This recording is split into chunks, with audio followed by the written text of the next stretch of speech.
जय हिंद दोस्तों। कोरोना महामारी के बाद जो सबसे अधिक चर्चा हुआ जिस टॉपिक का वो है कृषि कानून। देश में पिछले एक वर्ष से लगातार कृषि मूवमेंट चल रहा है, किसानों का आंदोलन चल रहा है। तो आखिर कृषि कानून जो सरकार ने पारित किया था, संसद ने पारित किया था, उसकी क्या समस्या है, क्या समाधान है और क्यों ये किसान देश भर में आंदोलन कर रहे हैं, इस वीडियो में हम डिटेल से डिस्कस करेंगे। एग्जैक्ट प्रोविज़न के बारे में, सरकार के पक्ष के बारे में और किसान क्यों आंदोलन कर रहे हैं। चलिए, वीडियो हमारा देखना शुरू किया है, चैनल को सब्सक्राइब नहीं किया तो सब्सक्राइब कर लें, अपने दोस्तों के साथ, कलीग के साथ शेयर कर दें। कोई क्वेश्चन पूछना है, सुझाव देना चाहते हैं, कमेंट सेक्शन में दे सकते हैं और वीडियो को निश्चित तौर पे लाइक कर दें। पिछले वर्ष 2020 में सरकार ने, संसद ने 3 कृषि कानून को पारित किया। पहला कृषि कानून जो है वो है कृषि उत्पाद वाणिज्य एवं व्यापार संवर्धन एवं सुविधा अधिनियम 2020। दूसरा जो है वो है मूल्य आश्वासन पर किसान बंदोबस्ती और सुरक्षा समझौता कृषि सेवा अधिनियम 2020। और तीसरा है आवश्यक वस्तु संशोधन अधिनियम 2020। ये तीनों कृषि कानून सरकार के द्वारा या संसद के द्वारा पारित किया गया। इसके बाद देश भर में किसान इसी तीनों कानून को लेकर के आंदोलन कर रहे हैं। डिटेल से हम डिस्कस करेंगे वन बाय वन ये तीनों कृषि कानून के बारे में। तो सबसे पहले देखते हैं, सबसे पहला कृषि कानून। किसान जो वर्तमान में आंदोलन कर रहे हैं वो सबसे अधिक जो आंदोलन कर रहे हैं या सबसे अधिक जो उनका व्यू ऑफ पॉइंट है वो इसी प्रोविज़न को लेकर के, ये जो एपीएमसी एक्ट में रिफॉर्म्स किया गया, ये जो कानून है इसी को लेकर के किसान सबसे अधिक सशंकित हैं और इसी को लेकर के किसान सबसे अधिक आंदोलन कर रहे हैं। तो ये जो कानून है ये है कृषि उत्पाद वाणिज्य एवं व्यापार संवर्धन एवं सुविधा अधिनियम 2020। एक तरह से आप कह सकते हो एपीएमसी एक्ट में रिफॉर्म्स की बात करता है। क्या होता है एपीएमसी एक्ट? एपीएमसी एक्ट मतलब होता है कि एग्रीकल्चर प्रोड्यूस मार्केटिंग कमेटी, कृषि उत्पाद बाजार समिति। 1956 में भारत के तत्कालीन प्राइम मिनिस्टर की पहल पे ये कानून संसद के द्वारा पारित किया गया था। पंडित जवाहरलाल नेहरू जी की पहल पे ये कानून एपीएमसी एक्ट संसद के द्वारा पारित किया गया था। एपीएमसी एक्ट को मंडी एक्ट भी कहते हैं। बेसिकली यह एक मंडी का प्रोविज़न करता है। किसान अपने उत्पाद को मंडी में आकर के बेचेंगे। तो इसकी जो शुरुआत किया गया था उसका बेसिक रीज़न था 1956 का। अगर आप देखोगे एपीएमसी एक्ट का तो उसका बेसिक रीज़न था कि हमारा देश आज़ाद हुआ था और ऐसी कंडीशन में किसान अपने उत्पाद को जो है साहूकारों को, अपने उत्पाद को बिचौलियों को, मीडिएटर को औने पौने दाम में ना बेचें, उसे एक मिनिमम सपोर्ट प्राइस मिलना चाहिए, न्यूनतम समर्थन मूल्य मिलना चाहिए, निश्चित प्राइस उसे मिलना चाहिए अपने उत्पाद का। और इसीलिए सरकार ने एपीएमसी एक्ट पारित किया था 1956 में। अब देखो इसमें क्या किया गया। इसमें ये किया गया है 2020 में संशोधन के द्वारा कि एपीएमसी एक्ट में यानी मंडी में जो है किसान अपने उत्पाद को कहाँ बेचेंगे? मंडी बेचेंगे। ये किसान की बाध्यता थी कि किसान अपने उत्पाद को जाकर के मंडी में ही बेचेंगे। अब इस बाध्यता को हमने समाप्त कर दिया। अब किसान चाहे तो मंडी में सामान बेच सकता है, मंडी में अपने उत्पाद को बेच सकता है, मंडी में अपने फसल को बेच सकता है, या मंडी से बाहर भी किसान और व्यापारी दोनों मंडी से बाहर भी अपने उत्पाद को खरीद बिक्री कर सकते हैं। राज्य के भीतर और बाहर किसान के उत्पाद के निर्बाध व्यापार को बढ़ावा मिलेगा इससे। यानी राज्य के भीतर भी और राज्य के बाहर भी, मसलन पंजाब का अगर कोई किसान है वो अपने उत्पाद को पंजाब से बाहर अगर हरियाणा में बेचना चाहता है बेच सकता है, यूपी में बेचना चाहता है बेच सकता है, मध्य प्रदेश में बेचना चाहता है बेच सकता है। तो अब उस पर कोई रिस्ट्रिक्शन नहीं है कि वो पंजाब में ही अपने उत्पाद को बेचेगा। व्यापार और परिवहन लागत को कम करके किसान को उसके उत्पाद का अधिक मूल्य दिलाना। परिवहन लागत ये काफ़ी इम्पोर्टेंट है। एक किसान ने अपना फसल तैयार किया, वो फसल अपना ट्रैक्टर पे लादा और गया मंडी, और मंडी में जाकर के अपने उत्पाद को बेचा। ये जितना सुनने में आसान लगता है उतना आसान होता नहीं है। राष्ट्रीय किसान आयोग 2004 में बना था और राष्ट्रीय किसान आयोग का कहना था कि मंडी जो होना चाहिए वो किसान की पहुंच के 5 किलोमीटर के रेंज में होना चाहिए, यानी किसान का जहां खेत है उस खेत से 5 किलोमीटर के रेंज में मंडी होना चाहिए। लेकिन वर्तमान की जो डाटा है, अगर आप डाटा देखोगे, मंडी का जो एवरेज डिस्टेंस है किसान का, भारत में मंडी का एवरेज डिस्टेंस किसानों का जो है वो है 496 किलोमीटर। 496 किलोमीटर है एवरेज डिस्टेंस खेत से मंडी का। ये डिस्टेंस पंजाब में कम है और ये डिस्टेंस आपको नॉर्दर्न एरिया जो है, नॉर्थ ईस्ट का एरिया, वहाँ पे अधिक है। लेकिन ऑन एन एवरेज भी मान लो कि एक किसान अपना उत्पाद तैयार करता है, मान लेते हैं कि ये डिस्टेंस 100 किलोमीटर है। 100 किलोमीटर में जाकर के मंडी है, मंडी में जाकर के अपना उत्पाद बेचता है। तो अगर ये किसान ने अपना उत्पाद तैयार किया, ट्रैक्टर पे लोड कर दिया, तो उसके बाद जाकर के मंडी में अपना सामान बेचेगा ही बेचेगा, ऐसा नहीं कि फिर रिटर्न हो जाएगा। रिटर्न होने से उसका परिवहन लागत अधिक हो जाता है। और ऐसे कंडीशन में किसान अगर एक बार मंडी पहुंचता है तो वहाँ पे कई सारे प्रोसेस हैं, वहाँ पे टैक्स देना होता है, वहाँ पे बिचौलिया हैं, मध्यस्थ हैं, उनको टैक्स वगैरह दे करके औने पौने दाम में अपना सामान को बेच करके रिटर्न होना, राइट। तो इसलिए परिवहन लागत जो है काफ़ी इम्पॉर्टेंट होता है किसान के लिए, और परिवहन लागत को कम करना भी इस एक्ट का उद्देश्य है। अब देखते हैं इसके लाभ के पक्ष को, हम देखते हैं कि आखिर ये जो पारित किया गया, मंडी एक्ट में संशोधन किया गया, उसका क्या इम्पोर्टेंस है, क्या लाभ है। सबसे पहला लाभ ये है कि कृषि उपज की खरीद और बिक्री के लिए किसान के पास अधिक विकल्प होंगे। यानी पहले जो किसान के पास एकमात्र विकल्प होता था कि किसान जाकर के मंडी में ही अपने सामान को बेचते थे, अब किसान के पास सरकार ने अधिक विकल्प दिया। पहला विकल्प ये दिया है कि आप मंडी में जाकर के बेचना चाहते हैं, मंडी में बेचिए। मंडी से बाहर बेचना चाहते हैं, मंडी से बाहर बेचिए। राज्य से बाहर बेचना चाहते हैं, राज्य से बाहर बेचिए। और देश से बाहर बेचना चाहते हैं तो देश से बाहर भी बेचिए। इसी संदर्भ में आपने देखा होगा कि किसान ट्रेन सरकार ने चलाया था। किसान ट्रेन के माध्यम से बिहार के किसान अपने उत्पाद को महाराष्ट्र बेच रही थी। आपने देखा कि किस तरह से पहला ट्रेन जो चला था वो बिहार के दानापुर से लेकर के चला था महाराष्ट्र के देवलाली तक, महाराष्ट्र के नासिक तक। यानी बिहार के किसान अपने उत्पाद को नासिक में जाकर के बेच रहे थे। अब देखो, इससे जो दूसरा प्रोविज़न इसमें किया गया वो किया गया है कि इलेक्ट्रॉनिक्स ट्रेडिंग को बढ़ावा दिया गया। एक तो प्रोविज़न ये किया गया कि किसान के पास अधिक विकल्प दिया गया, राज्य से बाहर बेचना चाहते हैं, देश से बाहर बेचना चाहते हैं या मंडी से बाहर बेचना चाहते हैं, अपने उत्पाद को आप बेच सकते हैं। दूसरा, इलेक्ट्रॉनिक ट्रेडिंग को बढ़ावा दिया गया, इसे ई नेम कहते हैं। कई बार हमने ई नेम के बारे में डिस्कस किया है। इलेक्ट्रॉनिक्स नेशनल एग्रीकल्चर मार्केट, ई नेम के माध्यम से किसान अपने उत्पाद को विभिन्न जगह बेच रहे हैं। इसी संदर्भ में आपने देखा होगा कि बिहार में जो है शाही लीची काफ़ी फेमस है। बिहार के मुजफ्फरपुर में शाही लीची काफ़ी फेमस है और शाही लीची को लंदन के बाज़ार में जाकर बेचा जा रहा है, शाही लीची को यूरोप के मार्केट में बेचा जा रहा है। तो उसमें बहुत बड़ी भूमिका है ई नेम की। अब देखो, इससे लाभ क्या होगा। इससे लाभ होगा कि बिचौलिया समाप्त हो जाएंगे। मंडी में बहुत सारे बिचौलिया काम करते हैं। जैसे ही आप अपने उत्पाद को लेकर जाते हैं, किसान अपने उत्पाद को लेकर के जाता है, बिचौलिया तंत्र से उसे गुजरना ही गुजरना पड़ता है। तो इससे क्या होगा कि बिचौलिया तंत्र समाप्त हो जाएगा।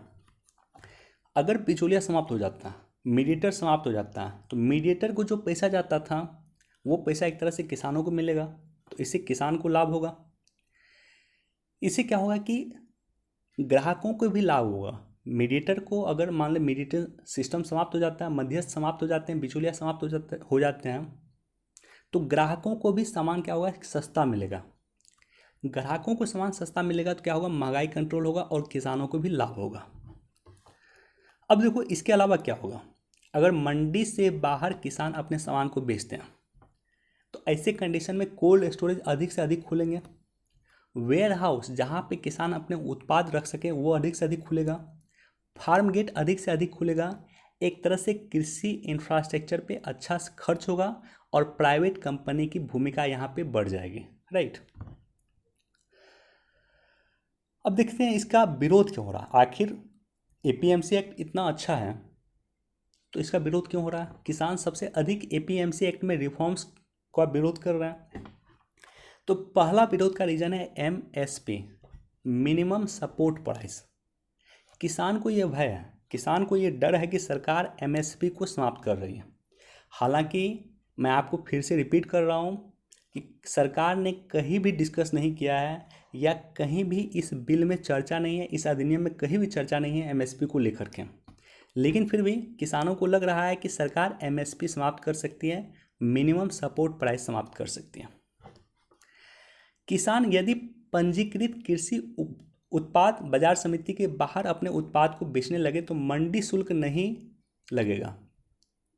यानी जो मंडी है, एपीएमसी है, एपीएमसी से बाहर किसान अपने उत्पाद को बेचते हैं। मान लो ये मंडी है, यहाँ से बाहर अपने उत्पाद को बेचते हैं, तो मंडी में जाकर के किसान अगर अपने उत्पाद को बेचते थे, अपने फसल को बेचते थे, तो ऐसे कंडीशन में मंडी को एक टैक्स जाता था और ये टैक्स सीधे जुड़ा होता था राज्य सरकार से। ये राज्य सरकार को मिलने वाला टैक्स था। तो अगर किसान अपने उत्पाद को मंडी से बाहर बेचेंगे तो क्या होगा कि राज्य सरकार को राजस्व का नुकसान होगा, मंडी टैक्स राज्य सरकार को नहीं मिलेगा और सीधा सीधा इसका नुकसान होगा राज्य सरकार को। अब तीसरा हानि क्या है कि मंडियों के बाहर अगर खरीद बिक्री होती है तो जो कमीशन एजेंट हैं, जो बिचौलिया तंत्र है, जो मध्यस्थ तंत्र है, वो तंत्र समाप्त हो जाएगा। और एक और इम्पॉर्टेंट वजह है इसका विरोध का या हानि का कह सकते हैं हम कि कृषि जो है वो राज्य सूची का विषय है, अतः राज्यों को इस निर्णय में शामिल किया जाना चाहिए। वैसे भी याद रख लेना, कभी सुझाव आपको देना हो तो आप दे सकते हैं कि जब भी कोई इस तरह का कानून पारित किया जाए सरकार के द्वारा, तो सबसे पहले सरकार को जो उस कानून से संबंधित पार्टी है, उस पार्टी को सरकार को अपने समर्थन में लेना चाहिए, सरकार को उस पार्टी से बातचीत करना चाहिए। मसलन सरकार ने राष्ट्रीय नेशनल एजुकेशन पॉलिसी लाई, सरकार राष्ट्रीय शिक्षा नीति लाई, और राष्ट्रीय शिक्षा नीति का विरोध देश भर में क्यों नहीं हो रहा? तो उसका सबसे बड़ा रीज़न है कि राष्ट्रीय शिक्षा नीति को पारित करने से पहले देश भर में चर्चा किया गया, वहीं इस कृषि कानून को लाने से पहले देश भर के किसानों से चर्चा नहीं किया गया। तो सरकार अगर कोई बिल लाती है, कोई एक्ट लाती है, कोई कानून लाती है, किसानों के लिए लाती है, तो सरकार से ये अपेक्षा किया जाता है कि पहले सरकार किसानों से बातचीत कर ले, किसानों से राय मशवरा ले ले और उसके बाद सरकार कोई एक्ट लाए, कोई कानून लाए। अब देखो सरकार का क्या पक्ष है। सरकार का पक्ष सिंपल है, सरकार कह रही है कि ना तो हम मंडी समाप्त करेंगे, ना तो हम एमएसपी समाप्त करेंगे और ना ही सरकारी खरीद समाप्त करेंगे। 2-3 दिन से लगातार एडिटोरियल आ रहा था और एडिटोरियल में दे रहा था कि किस तरह से एमएसपी जो है पहले से काफ़ी अधिक मिल रही है। जैसे गेहूं की एमएसपी 2013-14 के कंपेयर लगभग 46% अधिक मिल रही है। तो ना तो एमएसपी समाप्त हो रहा, ना मंडी समाप्त हो रहा और ना ही सरकारी खरीद समाप्त हो रही है, ये कहना है सरकार का। अब देखो दूसरा कानून जो है जिसको लेकर के विवाद है, जिसको लेकर के आंदोलन चल रहा है, वो है आवश्यक वस्तु संशोधन अधिनियम 2020। इसमें क्या है कि दलहन तिलहन हो गया, आलू प्याज हो गया, अनाज हो गया, इसको आवश्यक सूची से बाहर रखा गया, आवश्यक सूची से हटा दिया गया। चावल हो गया, धान हो गया, गेहूं हो गया, दलहन तिलहन आलू प्याज, इस सबको आवश्यक सूची से हटा दिया गया है, एसेंशियल कमोडिटी से हटा दिया गया। युद्ध और आपदा जैसी स्थिति छोड़ दिया जाए तो ऐसे कंडीशन में परमिशन दिया गया है कि इसकी संग्रह की सीमा में छूट है। सिंपल मतलब ये है कि पहले क्या होता था कि जो आलू है, प्याज है, दलहन हो गया, तिलहन हो गया, इसको एक लिमिट मात्रा में आप स्टोर करके रख सकते हैं। मान लेते हैं कि आप व्यापारी हैं तो एक लिमिट मात्रा में आप स्टोर करके रख सकते हैं दलहन को, तिलहन को, प्याज को, आलू को या अन्य कृषि उत्पाद को। इस संशोधन के माध्यम से किया गया है कि आप ये जो लिमिट मात्रा में आप स्टोर करके रख सकते थे, इस लिमिट मात्रा को हटा दिया गया है। आप जितना स्टोर करना चाहते हैं कर सकते हैं। कंडीशन सिर्फ यही है कि युद्ध का कंडीशन नहीं होना चाहिए और किसी तरह का आपदा का कोई कंडीशन नहीं होना चाहिए।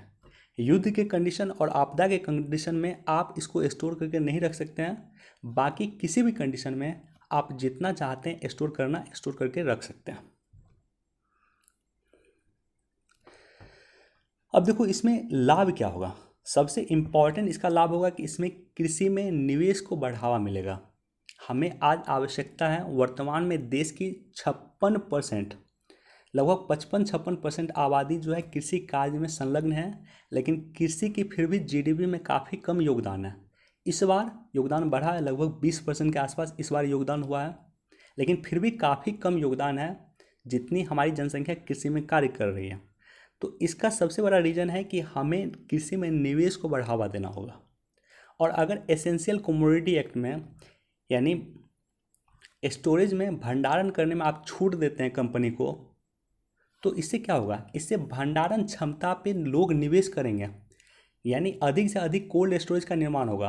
भंडारण करने के लिए कोल्ड स्टोरेज चाहिए, भंडारण करने के लिए वेयर हाउस चाहिए, फार्म गेट चाहिए, तो कोल्ड स्टोरेज का अधिक निर्माण होगा, फार्म गेट का अधिक निर्माण होगा। आपने देखा होगा कि इसको लेकर के सरकार भी कितना काम कर रही है। सरकार ने आत्मनिर्भर पैकेज में 1 लाख करोड़ जो दिया, वो दिया कृषि इंफ्रास्ट्रक्चर पे, ताकि अधिक से अधिक कोल्ड स्टोरेज वगैरह का निर्माण किया जा सके देश भर में। अब देखो एफसीआई में क्या होता है कि लाखों टन अनाज प्रति वर्ष सड़ जाते हैं। एफसीआई के गोदाम में जाकर के देखना, लाखों टन अनाज सड़ते हैं। लिटरली वहाँ पे गेहूं का बोरा या धान का बोरा ऐसे रहता है खुले आकाश के नीचे। तो इससे क्या होगा, इससे क्या होगा कि आवश्यक वस्तु अधिनियम जो संशोधन किया गया 2020 में, इससे क्या होगा कि एफसीआई में जो लाखों टन अनाज सड़ जाते हैं वो नहीं होगा, प्राइवेट कंपनी भी स्टोर करना शुरू कर देगी। ऐसे कंडीशन में किसानों को फायदा होगा, देश को फायदा होगा। अब देखो ये ज़रूरत क्यों थी, तो ज़रूरत इसलिए भी थी कि IARI, Indian agriculture research institute, इसका कहना है कि देश में 10% खाद्यान्न, खाद्यान्न मतलब हो गया गेहूँ चावल वगैरह, और 40% फल और सब्जी प्रत्येक वर्ष बर्बाद हो जाते हैं। क्यों? क्योंकि हमारे देश में पर्याप्त भंडारण क्षमता नहीं है, हमारे देश में पर्याप्त स्टोरेज कैपेसिटी नहीं है, हमारे देश में पर्याप्त कोल्ड स्टोरेज नहीं है। कीमतों में स्थिरता आएगी और कृषि उत्पाद को नुकसान कम होगा, और किसानों की फसल बर्बाद नहीं होगी क्योंकि व्यापारी इसे खरीद लेंगे और व्यापारी इसे स्टोर करेंगे। तो एफसीआई में जो लाखों टन अनाज सड़ जाते थे वो बचेगा, जो प्रत्येक वर्ष 10% खाद्यान्न नष्ट होता है वो बचेगा, 40% जो फल और सब्जी की बर्बादी होती है वो बचेगा। तो इससे इतना लाभ होगा।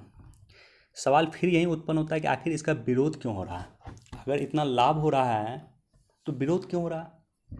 तो विरोध का जो कारण है, जो मुझे दिख रहा है, कि कहीं भी मोनोपोली इंपॉर्टेंट नहीं होता। मोनोपोली किसी भी देश में किसी भी चीज़ के लिए सही नहीं होता।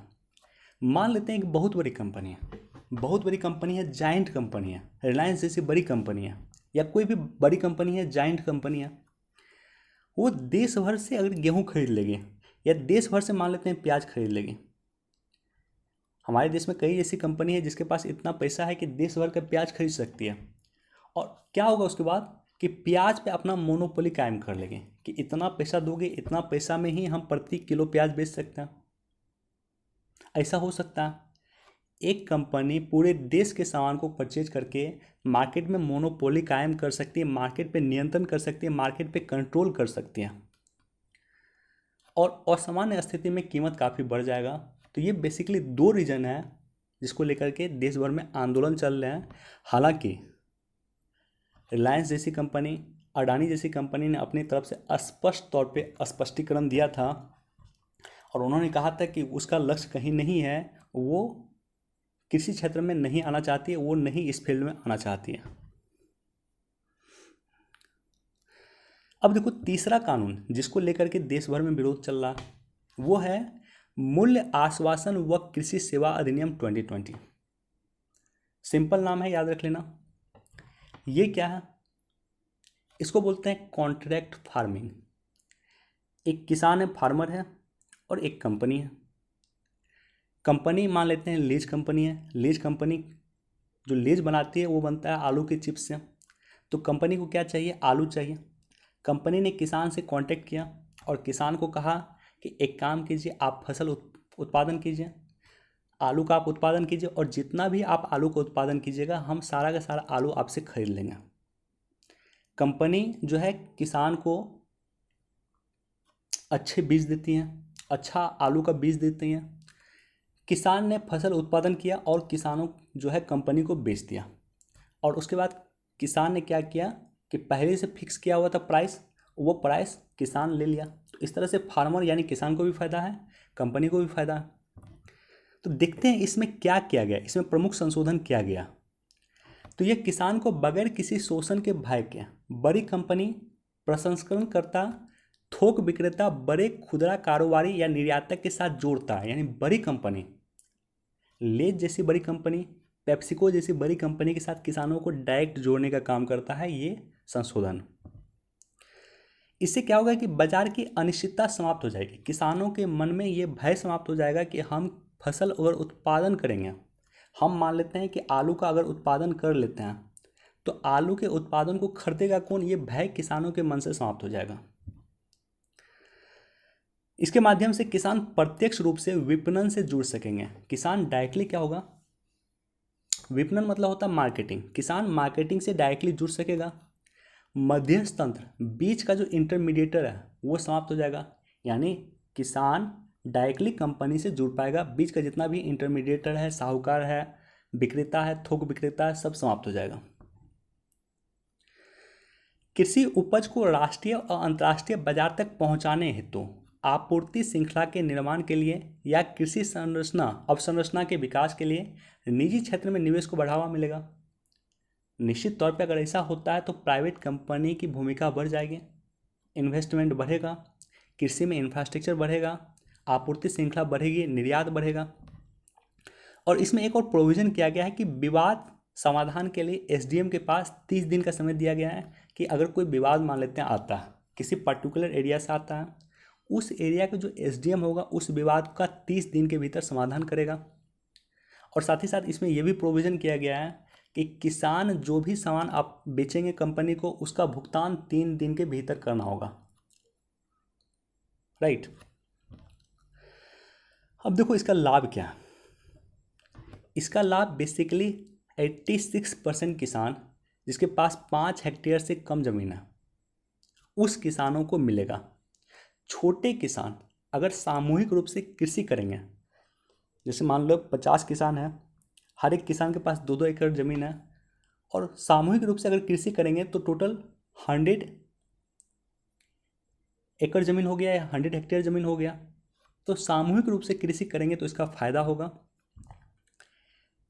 अब क्या होगा कि कृषि में रिसर्च एंड डेवलपमेंट को बढ़ावा मिलेगा। अगर बड़ी कंपनी जुड़ती है, लेज जैसी कंपनी जुड़ती है, पेप्सिको जैसी कंपनी जुड़ती है, तो वैसे कंडीशन में वो अपना बीज देगी किसानों को, वैसे कंडीशन में अपना खाद देगी किसानों को। उसको चाहिए उच्च क्वालिटी का उत्पादन, तो वो रिसर्च एंड डेवलपमेंट में बढ़ावा करेगी और जो अच्छा बीज होगा, अच्छा खाद होगा, वो किसानों को देगी।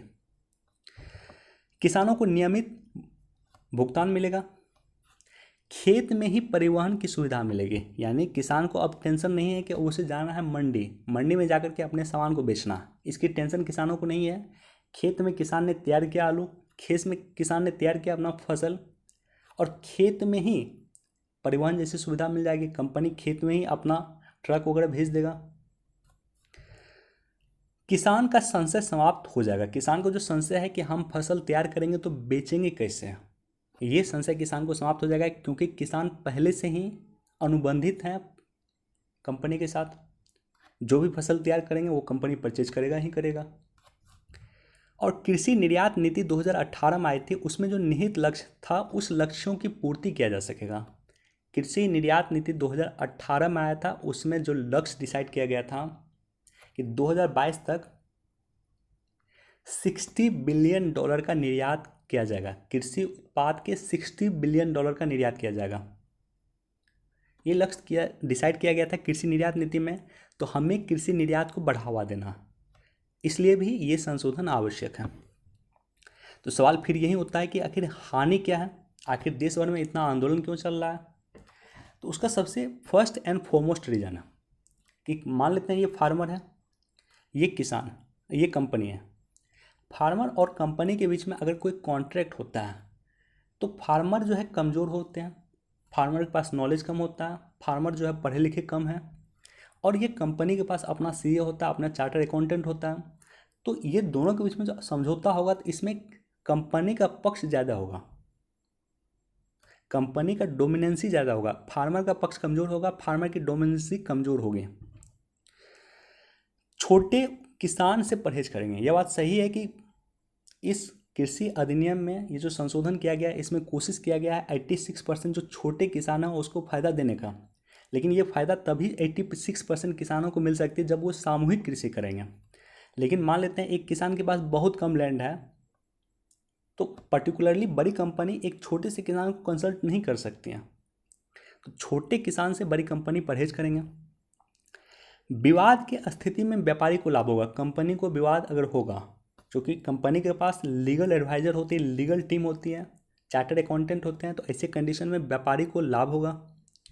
और नए कृषि कानून के तहत कृषि क्षेत्र में कॉरपोरेट की भूमिका बढ़ेगी, कंपनी की भूमिका बढ़ेगी, कृषि में कॉरपोरेट की भूमिका बढ़ेगी। तो ये बेसिकली प्रोविज़न किया गया। तो उम्मीद करता हूँ कि जो बेसिक कॉन्सेप्ट है किसान को लेकर के जो 3 कानून आए हैं, 3 कानून का जो क्या अहम प्रावधान है, 3 कानून का जो क्या पॉजिटिव एस्पेक्ट है और क्यों इस पे देश भर में आंदोलन चल रहे हैं, हर एक पर्सपेक्टिव पे मैंने कोशिश किया है यहाँ पे डिस्कस करने का आपके साथ। अगर फिर भी कोई डाउट होता है तो कमेंट सेक्शन में हमें लिखें, कोशिश करूँगा उसका जवाब देने का। या हमारा विजडम एजुकेशन 2021 जीमेल आईडी है, जीमेल पे लिख सकते हैं। या दृष्टि के फाउंडर मेरे अनुसार भारत के सबसे बेहतरीन टीचर में हैं विकास द्विवेदी सर, जो दृष्टि के फाउंडर हैं। उन्होंने 3.5 घंटा का एक लेक्चर लिया था कृषि मुद्दा को लेकर के, तो उनका लेक्चर जाकर के देख सकते हैं, यूट्यूब पे अवेलेबल है। या कोई दिक्कत हो तो हमें भी आप लिख सकते हैं, कोशिश करूँगा इसका आंसर देने का। चलिए, वीडियो देखने के लिए धन्यवाद। Thank you so much.